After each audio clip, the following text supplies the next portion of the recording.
এই যে পরমার্থ 20 পয়েন্ট করে পাবা, এর পরিমাণ নির্ণয় করতে পারে না ব্রহ্মা বিষ্ণু মহেশ্বর। আমি বলছি না, আমাদের এই যুগের যিনি রাজা,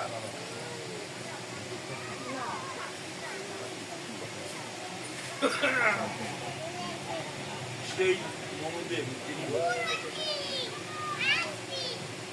পরিবর্ষক মনু।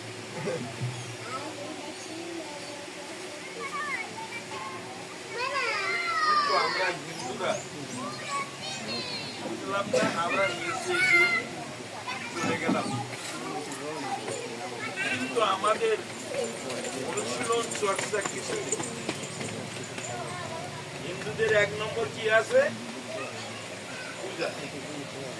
সন্ধ্যেবেলা আমার মা এসে দূরবীন নিয়ে চলে যাবে।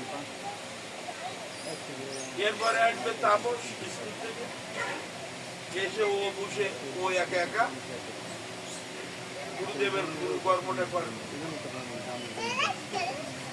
আচ্ছা, কত করে পাবে? 20 করে পাবে নাকি? তার ছেলে মেয়ে, তার 14 গোষ্ঠী উঠতে কি পাবে? কি পাবে? উদাহরণ দিয়ে